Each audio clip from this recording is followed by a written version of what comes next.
অনেকেই রিক্সায় চড়তেন, এখন প্রাডো গাড়িতে চড়েন আর জুলাই চেতনা বিক্রি করেন।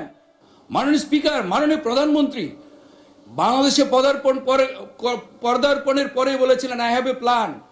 তখন অনেকেই বুঝতে পারেননি, ওনার কথার অর্থ বুঝতে পারেননি, ওনার যে দেশ গড়ার যে মহাপরিকল্পনা সেই কথা বুঝতে পারেননি মাননীয় স্পিকার। সেজন্যে আর দেশে আসার আগে অনেকে বলেছিলেন তারেক রহমান আসে না কেন, আসবেন না, এইসব কথা বলেছিলেন। কিন্তু উনি 17 বছর এদেশের গণতান্ত্রিক আন্দোলনের নেতৃত্ব দিয়েছেন মাননীয় স্পিকার। এই দেশের মানুষ গুম হয়েছে, খুন হয়েছে তাদের অধিকার আদায়ের জন্য।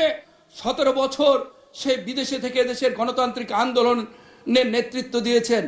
এদেশের এই দেশ গড়ার পরিকল্পনা সাজিয়েছেন 17 বছর, তিলে তিলে এই দেশ গড়ার স্বপ্ন দেখিয়েছেন মানুষকে। আপনি লক্ষ্য করে দেখবেন মাননীয় স্পিকার, আমরা জুলাই যুদ্ধ করেছি, আমি নিজেও করেছি, আমাদের এখানে যারা আছেন অনেকে এই জুলাই যুদ্ধ করেছেন, আমাদের সন্তানেরা করেছেন। কিন্তু অনেকেই জুলাই চেতনা বিক্রি করেন মাননীয় স্পিকার। আমরা জুলাই চেতনা বিক্রি করি না মাননীয় স্পিকার, আমরা জুলাইকে ধারণ করি মাননীয় স্পিকার। জুলাই তো বিক্রি করার বিষয় না। যারা জুলাই চেতনা বিক্রি করেন তাদের প্রতি একটি অনুরোধ জানাবো, অনেকেই রিক্সায় চড়তেন, এখন প্রাডো গাড়িতে চড়েন আর জুলাই চেতনা বিক্রি করেন।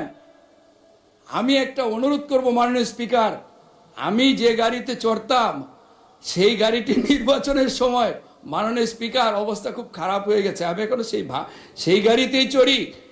আপনি যারা এই জুলাই চেতনা বিক্রি করেন মাননীয় স্পিকার, আমি অনুরোধ করব ওনারা আগে কিসে চড়তেন, এখন কিসে চড়েন, কোন বাসায় থাকেন, ওনারা মাঝে মধ্যে লাইভ করেন, কোন বাসায় থাকেন একটু লাইভ করলে জাতি দেখতো ওনাদের কি এখন আগে কোথায় ছিলেন, এখন পরিবর্তনটা কিরকম হয়েছে মাননীয় স্পিকার।